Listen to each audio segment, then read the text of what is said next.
my friends and I created this video in order to help others understand the meaning of occupational therapy. Currently, we are students at the University of Tennessee at Chattanooga studying to get our doctorate in occupational therapy. We want to share with you all the meaning of occupational therapy and explain the different stages in one's life that they may encounter an occupational therapist. So, what exactly is occupational therapy? Occupational therapy utilizes what you want and or need to do in your daily life to create treatments and goals and outcomes of therapy to enable you to live your best life. The word occupational can be deceiving though.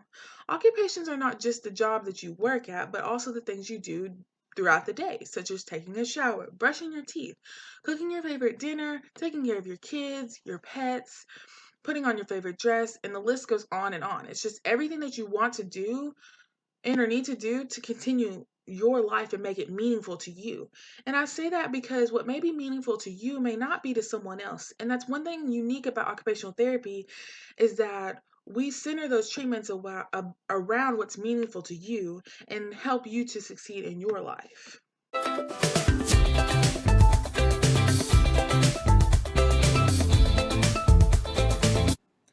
Pediatric occupational therapists work in a variety of different settings, and they primarily work with children who have developmental delays and disabilities.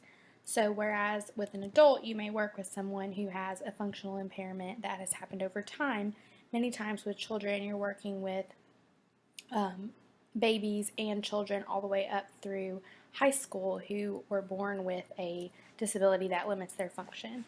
For example, oftentimes we work with children who have autism and cerebral palsy and other developmental conditions such as this. As OTs, we work all the way from the NICU when you've got a child who is born prematurely. We work there with positioning.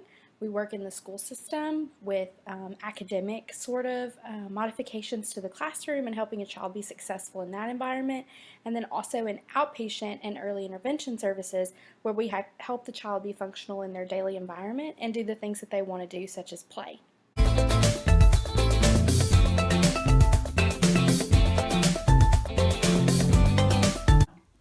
Another setting an occupational therapist can work in is an inpatient hospital setting. Some diagnoses often seen here are ortho-related, such as joint replacement surgeries, or neuro-related, such as spinal cord injuries, traumatic brain injuries, or strokes. And the main role of an occupational therapist in this setting is to promote functional independence in the client by restoring the habits and roles and routines that the client once held before they got this injury and had to come to inpatient rehab. And this can be accomplished by the therapist assisting the client in restoring a self-care routine or helping them find ways to participate in the hobbies that they once found enjoyable. Typically, in an inpatient setting, a client gets 3 hours of services a day from OT, speech, and PT. And it's important for all three of these disciplines and nursing to work together to provide the client with the best care that they can receive in this setting in order to promote the functional independence that they need.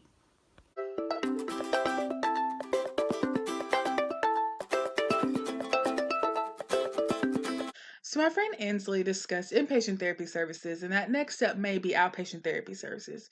Some don't always go in that direct order. You might receive a direct referral to outpatient therapy from your primary care physician for occupational therapy services.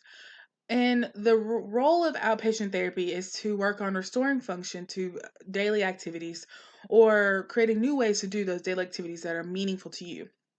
So that may be returning function to a hand after an injury at work, or restoring or creating new abilities to do things after a brain injury or a stroke, or maybe learning how to use assistive technology to be able to do things that are meaningful to you in your life. So, some outpatient therapy services may focus on certain aspects of your life, such as work related rehab or sports related rehab.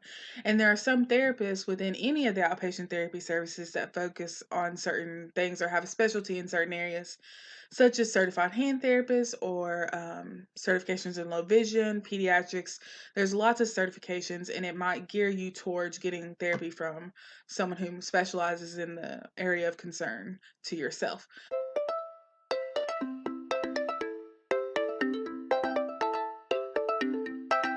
Occupational occupational therapy and geriatrics places a huge emphasis on safety and independence.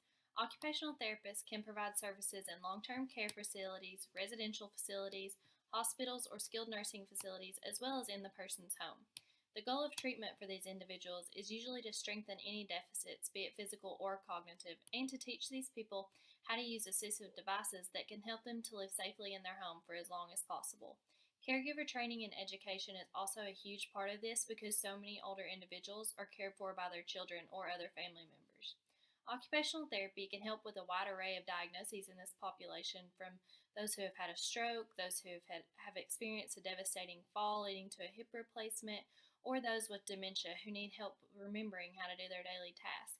This is a huge practice area for OT, and with the growing elderly population and the recent emphasis on aging in place, it'll continue to be of great importance.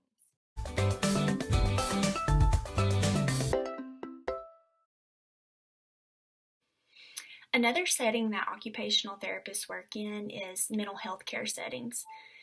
Physical disability is not the only barrier to being engaged in meaningful activity that people may face.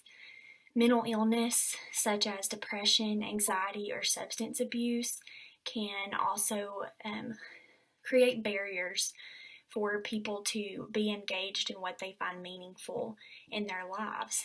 And so what occupational therapists can do to help these individuals is to teach coping mechanisms to deal with their symptoms, to overcome what they're dealing with. We can teach them about the importance of just being engaged in occupation, finding those activities that are meaningful, being engaged in their community.